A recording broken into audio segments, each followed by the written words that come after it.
오늘 고린도전서 마지막 16장입니다. 바울은 고린도전서 편지를 마무리하면서 본론부에서 다루지 않았던 몇 가지 문제와 마지막 권면 및 문안 인사와 축도로 내용이 구성되어 있습니다. 이 중 예루살렘 교회를 위한 연보 문제와 아볼로의 고린도 교회 방문 문제 등은 고린도 교회가 제기한 질문에 대한 답변입니다. AD 45년경에 예루살렘이 있는 팔레스틴 지역에 큰 흉년이 일어났습니다. 그래서 바울이 개척한 교회들을 다니면서 우리가 복음의 빚을 졌으니 육적인 것으로 갚는 것이 마땅하다 하면서 교회마다 연보를 거두게 됩니다. 이때 먼저 고린도 교회가 헌금을 한다고 나서자 다른 교회들도 열심히 헌금을 했습니다. 바울이 1차 전도 여행 때 개척한 갈라디아의 비시디아 안디옥, 루스드라, 이고니온 교회도 열심히 헌금했습니다. 자, 그런데 고린도 교회는 말만 무성하고 실제로는 헌금을 하지 않았습니다. 그래서 오늘 바울은 고린도 교회가 약속한 것 같이 헌금을 하도록 이렇게 권면하고 있습니다.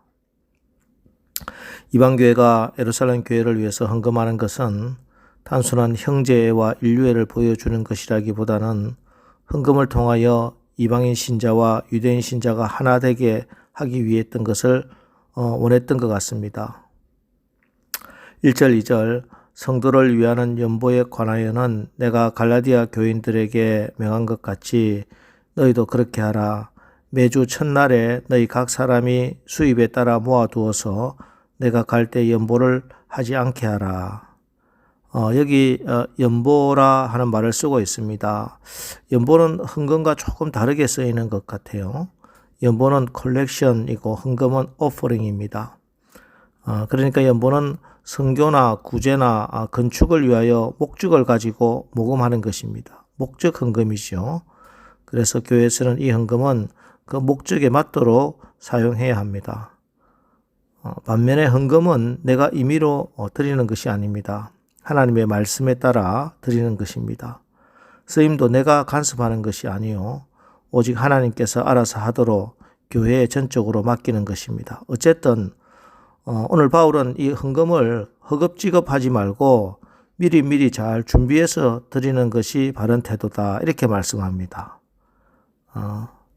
매주 첫날에 너희가 각 수입에 따라서 모아두었다가 헌금해라. 기도로 준비하면서 드리는 헌금 훨씬 더 큰 은혜가 되겠지요.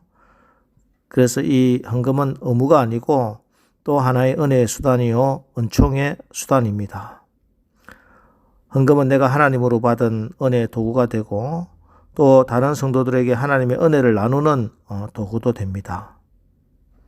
그래서 바울도 3절 4절에서 내가 이럴 때에 너희가 인정한 사람에게 편지를 주어 너희의 은혜를 예루살렘으로 가지고 가게 하리니 만일 나도 가는 것이 합당하면 그들이 나와 함께 가리라 이렇게 말씀하고 있습니다. 헌금을 예루살렘으로 가져가는데 그것을 너희의 은혜다 이렇게 표현하고 있습니다. 예, 그렇습니다. 우리가 기쁜 마음으로 헌금하여 많은 선한 일 하는 것 이거 다 하나님의 은혜입니다. 일찍이 에덴 동산은 풍요로운 안식처였습니다. 그런데 아담이 사단의 유혹에 넘어갑니다. 아담이 스스로 하나님같이 될 수 있다는 사단의 유혹에 빠져 하나님께 등을 돌린 것은 예수님은 탕자의 비유에서 아버지에게 자기 분깃을 요구해 취한 다음 아버지로부터 멀리 떠나는 것으로 비유하고 있습니다. 그러니까 아담 또는 탕자가 창조주 아버지로부터 멀리 떠나는 것, 이의 결과가 어떻게 됩니까? 그것은 하나님 아버지의 무한한 풍요로움 에덴 동산으로부터 분리되고 그 결과는 모든 것에서 결핍된 인생이 되는 것입니다. 이 결핍으로부터 모든 고난이 옵니다. 지혜가 부족해서 오는 실수, 능력이 부족해서 오는 불안감, 시간적 결핍 때문에 늙고 병들고 죽게 되는 것입니다. 탕자의 비유에서는 자기 돈이 다 떨어져 돼지가 먹는 쥐염 열매조차 충분히 먹지 못하는 상황입니다. 그래서 사탄의 나라는 결핍입니다. 항상 욕구 불만이 있고 기쁨의 결핍으로 아픔과 슬픔이 있고 사랑의 결핍으로 미움과 다툼이 있습니다. 제한된 자원을 서로 많이 차지하려고 만인의 만인을 향한 늑대 노릇하는 다툼과 착취가 있는 곳, 이것이 바로 사탄의 나라입니다. 예, 그렇습니다. 결핍이다, 모자란다 하는 것은 죄로 저주의 사물임을 분명히 알아야 합니다. 그리고 십자가에서 대속하신 예수님의 은총을 굳게 믿는 가운데 이 저주를 끊어버려야 합니다. 물론 이것이 단순히 가난한 것이 죄라 이런 말은 절대 아니죠. 이것은 개인의 문제라기보다는 가난과 결핍을 가져오게 하는 그런 가난의식, 패배의식, 열등의식, 모순, 그런 사회적 잘못된 구조, 하나님의 법이 아닌 세상의 법으로 다스림 받는 것, 이것을 말하는 것입니다. 그러므로 믿음 안에 있는 성도는 생각이 달라져야 합니다. 여러분, 우리는 이 땅에서 하나님의 복을 받아 누릴 수 있습니다. 빈곤과 결핍에 찌들려 탄식하며 불평하며 사는 모습, 결코 하나님의 복을 이루는 모습 아닙니다. 사명과 목적이 있어서 청빈하게 사는 것과 저주에 의해서 가난하게 사는 것 분명히 다르다는 것을 알아야 됩니다. 그러므로 그리스도인들은 좋으신 하나님께 대한 믿음을 가지며 또 하나님 주신 복된 삶을 살아야 합니다. 그리고 이 복받은 성도가 이웃에게, 힘든 이웃에게, 고난당하고 있는 이웃에게 선한 일을 베풀어야 됩니다.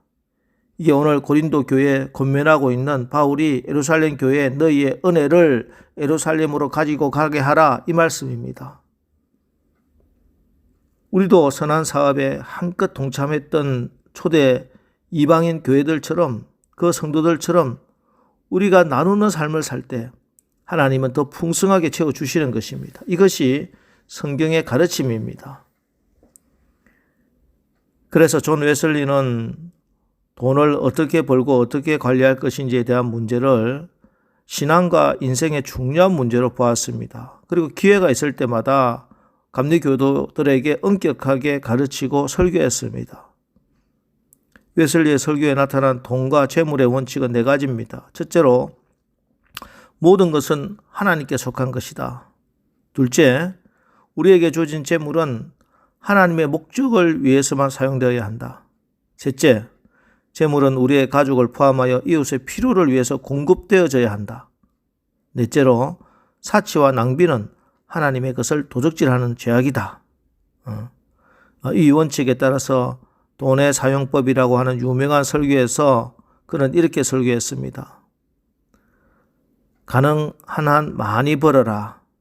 다만 정직하게 자신의 건강이나 남에게 해가 되지 않으며 자연 환경에도 해가 되지 않는 방법으로 벌어야 한다.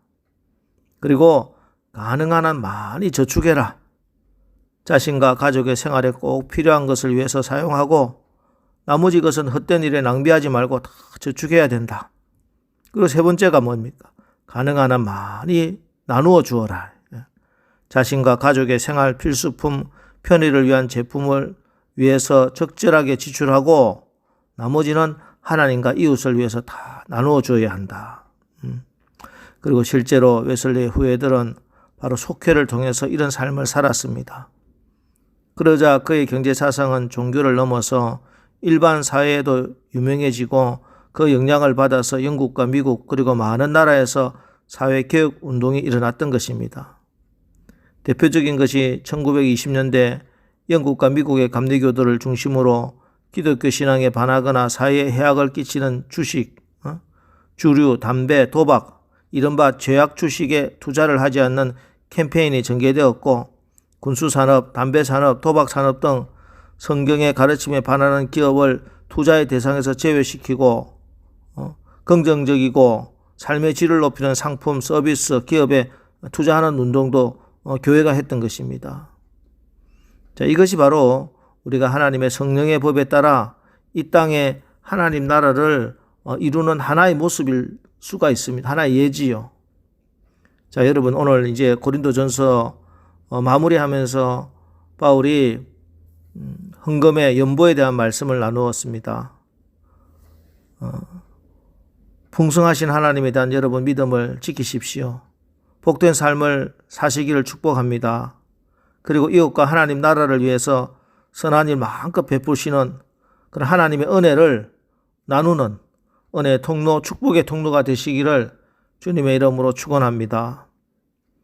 기도하겠습니다. 하나님, 이제 고린도전서를 마무리했습니다. 고린도전서 읽어가면서 주시고자 하는 복음의 능력을 우리가 어찌 다 알겠습니까? 주님이 계속해서 은혜와 지혜를 베풀어 주십시오. 하나님이 베푸신 은혜, 나의 달란트로 잘 알아서 우리가 최대한 열심히 이루고 또 풍성한 열매를 거두고 또 그것 가지고 선하고 아름다운 일에 온전히 쓰임받는 우리 모두가 되게 해 주십시오. 특별히 물질에 대해서 우리가 바른 물질관, 헌금 생활로 우리의 삶에는 빈곤과 결핍함이 없고 풍성하여 나눌 수 있는 삶이 될 수 있도록 성령님 늘 우리를 바른 길로 조명하고 인도하여 주옵소서. 예수님의 이름으로 축복하며 기도합니다. 아멘. 이제 오늘 하루도 우리가 풍성하신 하나님 나라의 삶을 살고 서로 나누고 베풀며 살아가는 하루가 되게 하옵소서. 오늘 말씀 붙들고 우리 기도하고 나가겠습니다. 우리 기도하겠습니다.